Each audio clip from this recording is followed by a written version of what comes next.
Selamat malam Ibu Mira Padilla. Perkenalkan, nama saya Happy Haryanto.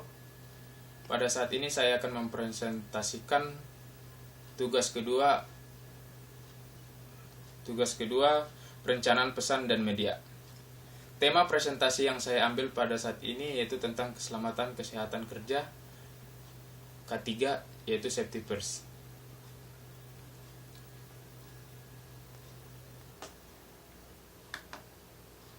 Safety first, kecelakaan kerja. Ketika kita melihat slide ini, apa yang ada di pikiran kita saat ini? Kecelakaan kerja lagi. Aduh, kenapa ini terjadi? Mengapa? Kenapa? Apa sebabnya? Semua itu banyak faktor-faktor penyebabnya, dan akan kita bahas di slide selanjutnya. Ketika kecelakaan kerja terjadi, maka akan ada korban jiwa, kecelakaan kerja, kerusakan infrastruktur, kerusakan lingkungan, kerugian materi, penderitaan pekerja, dan tentunya citra perusahaan atau lembaga tertentu.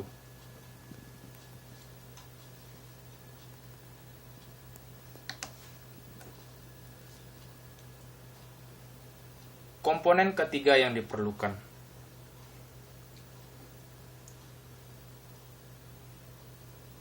Nah, untuk menanggulangi terjadinya kecelakaan kerja, ada beberapa yang harus diperhatikan, seperti APD,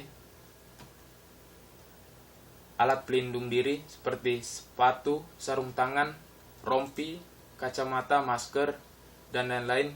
Semuanya itu harus dalam keadaan baik sesuai dengan jenisnya.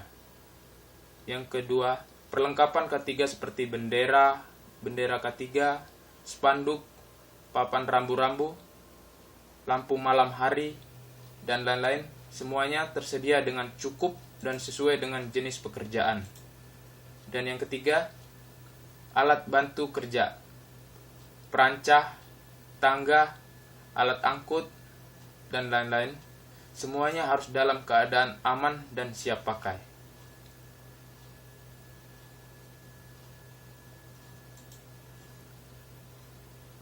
Kemudian, faktor-faktor kecelakaan kerja.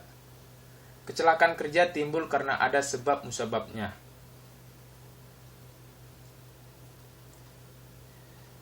Faktor-faktornya itu dari kondisi yang tidak aman, kesalahan manusia, perbuatan pekerja yang sembrono, kondisi lingkungan kerja yang tidak baik, kesalahan manusia yang meremehkan. Ketiga, tingkat keterampilan skill dari pekerja yang kurang memenuhi mengikuti prosedur dan metode kerja yang sering diabaikan, peralatan kerja yang tidak mendukung, adat kebiasaan pekerja, misalnya seperti bercanda di tempat kerja.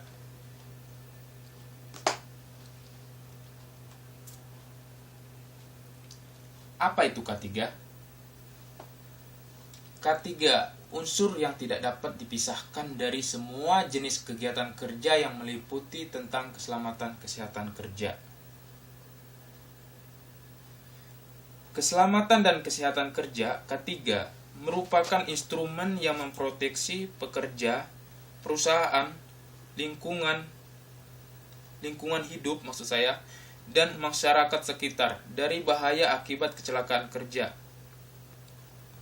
Perlindungan tersebut merupakan hak asasi yang wajib dipenuhi oleh perusahaan atau lembaga. K3 bertujuan mencegah, mengurangi, bahkan menihilkan risiko kecelakaan kerja atau zero accident yang sering biasa disebut.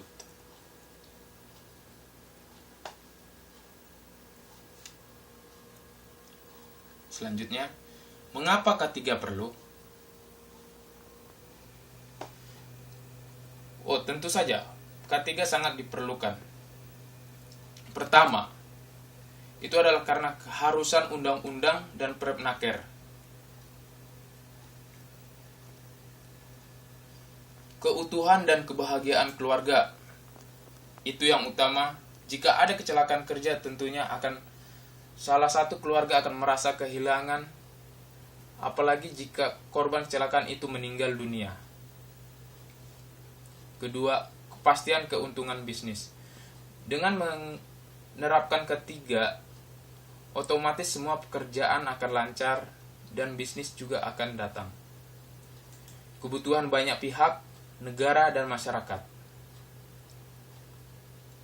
Dan yang terakhir, kerugian sosial. Ini mencakup semua aspek.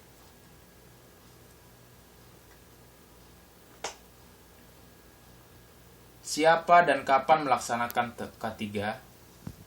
Pertama, dari pemerintah. Pemerintah membuat undang-undang keselamatan kesehatan kerja dan melakukan pengawasan tentunya, agar K3 bisa diterapkan secara serentak di semua tempat kerja. Yang kedua, dari pemilik pekerjaan atau yang sering disebut owner, dengan menyediakan asuransi K3, memberikan perlindungan, dan wajib menyediakan asuransi, memberikan perlindungan dengan menyediakan semua kebutuhan dan prosedur yang ditetapkan Undang-Undang Keselamatan Kerja itu sendiri. Dan yang terakhir, dari pekerja. Dan ini sangat penting. Dengan memakai alat pelindung diri, seperti yang sudah dibahas di slide sebelumnya, seperti apa itu alat pelindung diri, dengan mematuhi dan melakukan K3 di tempat kerja secara konsisten, dan tentunya dengan mengikuti pelatihan training-training untuk menambah wawasan pekerja tentang pentingnya tentang K3 keselamatan dan kesehatan kerja itu.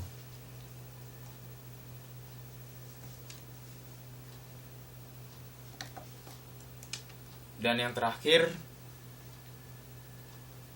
kita berharap dengan melihat presentasi ini kita akan mengurangi bahkan menihilkan kecelakaan kerja.